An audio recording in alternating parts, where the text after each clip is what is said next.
Even though it is fall, I'm still in a sleeveless shirt because we have roughly 2 more weeks before the first freeze.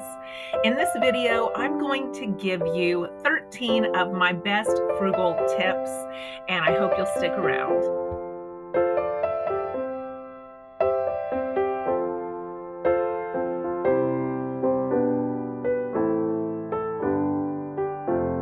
The Farmer's Almanac says for our area that the first freeze will be on October 15th. That means that I will be preparing for fall to save some of my plants and keep them going as long as possible. What I did last year is I moved my tomato plants into 5-gallon buckets. I sat them in a back bedroom that is unheated, and we had tomatoes through December. Now, I can't do much about my morning glories, but they do come back year to year, so I'm excited that they did so well this year from seed, and I will have them again next year come up on their own. Now, this celery is probably 2 years old. I took it to Texas with me. I brought them back. I transplanted them for the summer, but they will be getting moved into the house to continue growing all winter. And then my onions that I bought from the store grew roots and planted have just gone wild. Some of these have so many green sprouts from them. I will pull all of the big ones and I will chop them and freeze them for winter.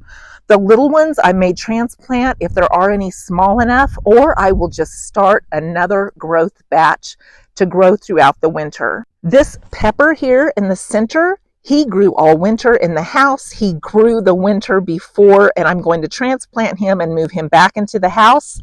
They do produce even in the house. Now, the peppers aren't always that big, but we keep this plant going and it's doing well. Even my flowers here in the bird bath, they grew in the house all winter long. Then I transplanted them out here for summer.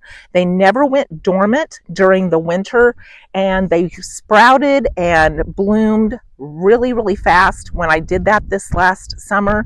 So I'm going to do that again rather than let them go dormant and then take time to come back. That way we can enjoy them all winter. Now, I haven't tried that before on the Swiss chard, but it's just like lettuce, and I grow lettuce in the winter, so there's no reason to think that the Swiss chard wouldn't work the same way. Yes, I'm going to end up with a lot of produce in my house next to the windows, but I'm also going to have fresh produce all winter long. So there is my first tip that I'm going to give you is I use some frugal tasks every single day to save money around my house. Sometimes they're not planned, sometimes they are, but when I start living like this, I don't even think about it anymore.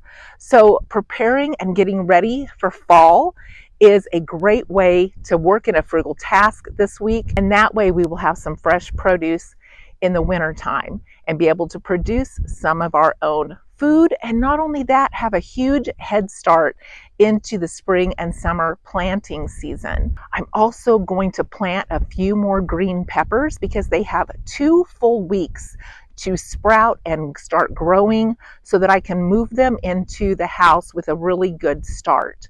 No need to not take advantage of 2 more weeks of really nice weather to get that winter inside garden going.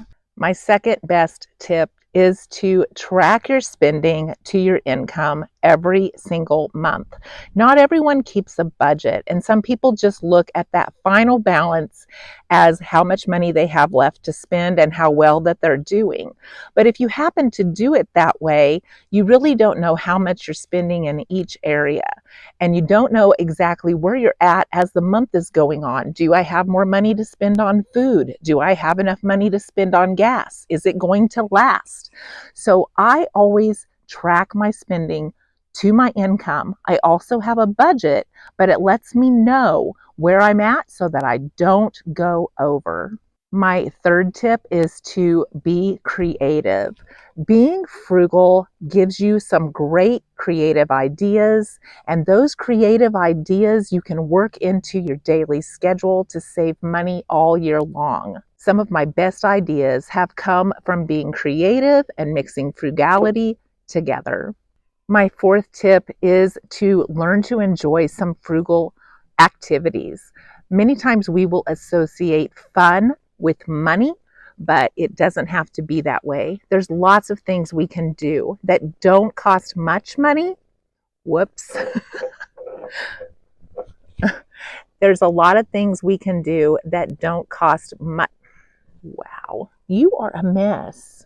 This one is a mess. There's a lot of things that we do that don't cost much money or don't cost any money, and we can enjoy those things. So think about that. What things do you enjoy? I love just sitting out here in my yard, looking at my flowers, playing with my cats, taking walks, going to the lake, going up to my ponds. There's lots of things I enjoy that don't cost any money. My next tip is to go through your belongings and get more organized. That way you don't repurchase things and you know where things are at when you need them. A lot of times we spend a lot of money buying extras of things that we don't know where they're at, or we don't even know if we have one of those. But knowing where things are at and then not repurchasing things can save us a lot of money, because some of those things, maybe there's something you can use forever and you just don't know where it is. Or there's something that you bought extra of and you forgot that you did, or you forgot where you put it, and it can save you dollars when you really need it the most. My next tip is to use credit cards to pay you for using the credit cards.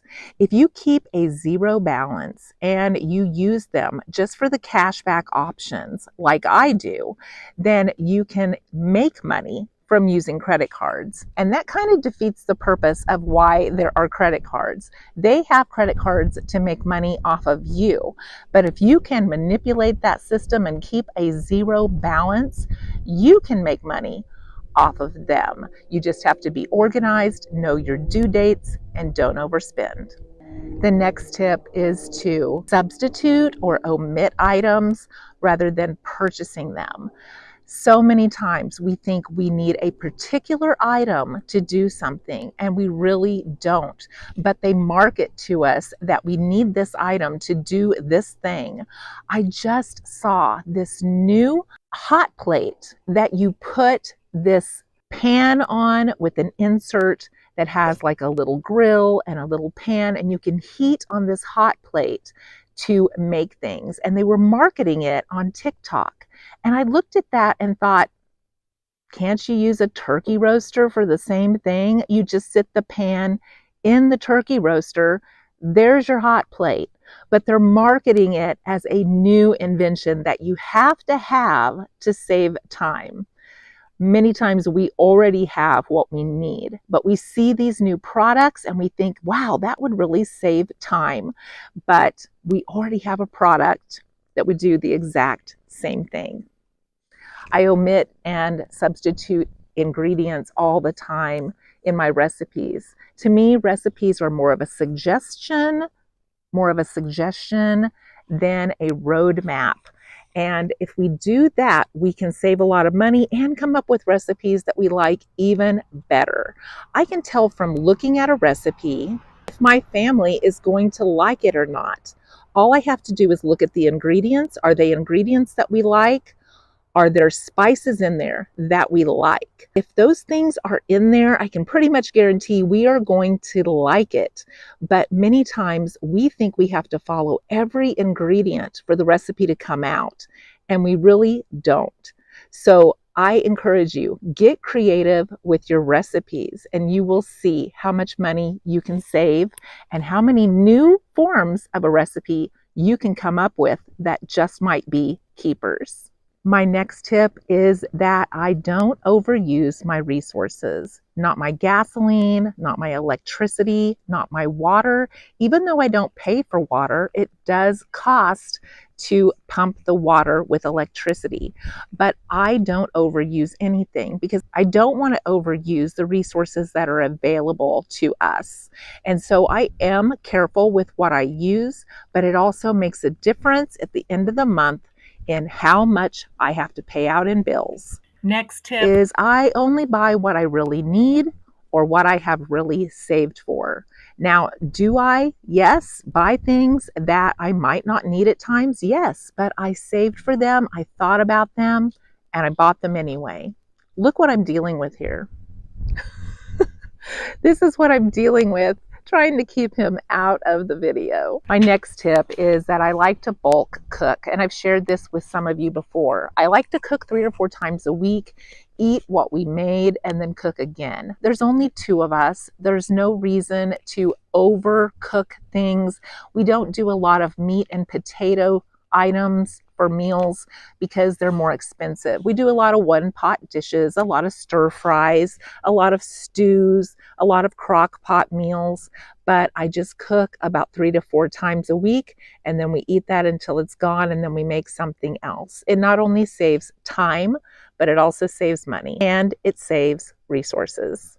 My next tip is I use up what I have before I buy more. Now, this doesn't always apply to food. I like to keep a good back stock of food, and I like to buy it according to sales. Let me show you something I bought recently, and I was using up what I had before I bought more.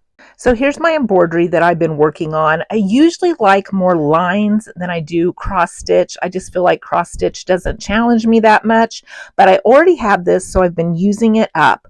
I only have this bit of blue left to do, and on the other end, I also just have the blue left to do, and then this is completed.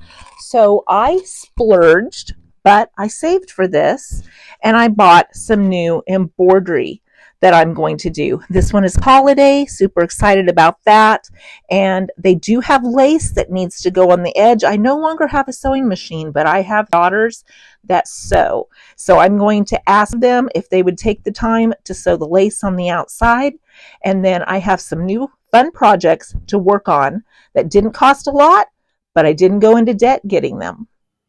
And this tip, you probably know what I'm already going to say. Shop less often. Work into your schedule to shop less often, and that is a great frugal tip that will save you lots of money. And my last tip is I buy a lot of pre-owned, or I buy a lot of refurbished items. I look at that before I buy new, and I always try to make a good decision about whether or not it's a good idea to buy it used before I buy it new. But I've done this many times. I've never been burned from doing it. So I'll keep on doing that because it saved me a lot of money, and I've never had any problems. So let me know your best frugal tips in the comments below. Thanks for watching today, and I hope to see you in the next video.